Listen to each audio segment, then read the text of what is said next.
All right, I'm gonna show you how to disassemble a Savage 1907 pistol. This specific one is a 380 model. So starting off, we're gonna take out the magazine. Your mag release is right here on the bottom of your grip in the front. All you're gonna do is depress that and your magazine should slide right out. And we can put that off to the side.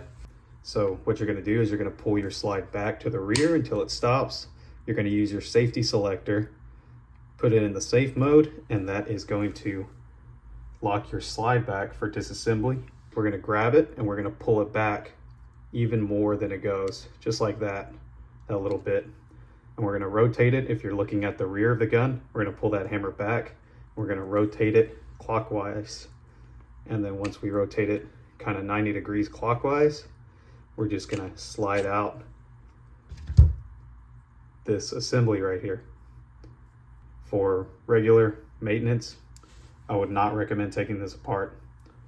Hold the slide back like so, and we're going to release the safety, which is going to let the slide go forward, and it's under spring pressure, so make sure you're holding on to it when you do this, and then just kind of work it off like so. Then we have our actual slide housing, and then we have our barrel and recoil spring right here. All right, if you want to take these parts out of your frame and the trigger, we're going to grab this little hook right here. We're going to pull that upward, and then you're going to push it. If you're looking down the rear, you're going to push it off to the left like so. If you can see that, there's a little hole right here that this has a pin that locks into place. So you're going to grab this part and pull it away from that hole. That way it lifts up and out like so. And your trigger spring, and this whole assembly comes out just like that. All right, after you have that out, you have your trigger bar right here, connecting bar, and you can just pull that out like so. It just slides right out. It sits in a recess in the frame. And I'll show you how this goes back in whenever we're putting it back together. And there you go. I don't recommend taking this safety mechanism out. There's no real need to it. You can pretty much get to anything you want, just like that, how we have it disassembled. All right, putting this back together, I want to go ahead and start by showing you this. There's a little channel right here that's cut out in the frame. And remember, I told you to pull that mechanism out a little bit so it could clear this channel. So we're basically gonna do it, but opposite. So let's grab our trigger. This little mechanism right here, it's going to sit like so with this hook, the part that's sticking up and out, make sure that's going on top. So we're gonna put it in to this hole right here, fits right in just like that. Then we're gonna put it in at an angle so it's easier to place through the hole. So just slide your trigger back through this hole and then line it up with your cutout for your trigger. And then once you get this in here, you can just, I'm pulling the trigger back to kind of put it in place. You just push that back into that channel.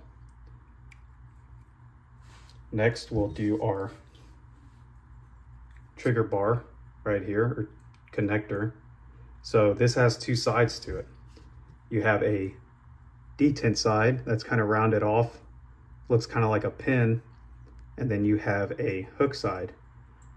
If you look into the frame, you can see this is your rail right here. This is what your slide actually rides into whenever you're shooting.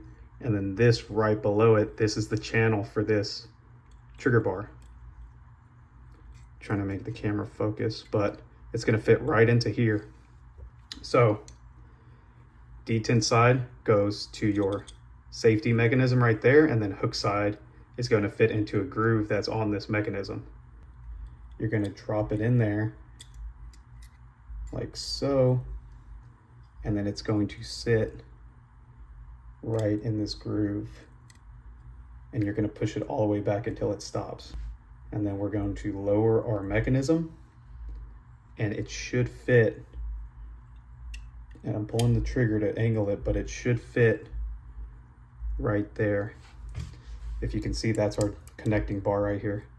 That's the hook side. Fits right in there. That's how you know you have it in the right spot. So we can go ahead and throw our slide and our barrel back on. The way I do it is I put my recoil spring back on my barrel, and then you have two lugs. You have your small lug up top, and then you have your big lug on the bottom. This big lug is going to fit into this recess right there. That's what holds it in place. We'll go ahead and put the big lug down first, put it in that recess, and then we can slide the, slide back on, and you just go over the recoil spring. Once you get here, you're gonna line it up with your rails like so. Make sure your barrel is still in that recess. Then we're gonna pull it back, kind of shimmy it in place. And at this point, you're gonna do the same thing you did whenever you were taking it apart, which is pull the slide back all the way, and then we're gonna use the safety lever to lock that slide into place. Then you're gonna take your mechanism right here, and we're gonna put it in the same way we took it out. We're gonna turn it 90 degrees. We're going to slide it in as far as it will go. And then at this point, it's gonna hit this bottom of your mechanism. So you're going to grab your hammer, pull it back that tiny bit. If you can see, whenever you pull your hammer back all the way, it also moves that block. So have it 90 degrees, push it as much as it'll go. It'll get stopped by this block. Then you pull your hammer back, and then you finish pushing it all the way in. Keep holding your hammer back, rotate it 90 degrees till it lines up in a place, like so. Then we're gonna hold our slide, drop our safety. It's gonna slide right back into place. So that's basically it. Hope you guys enjoyed the video, and happy shooting.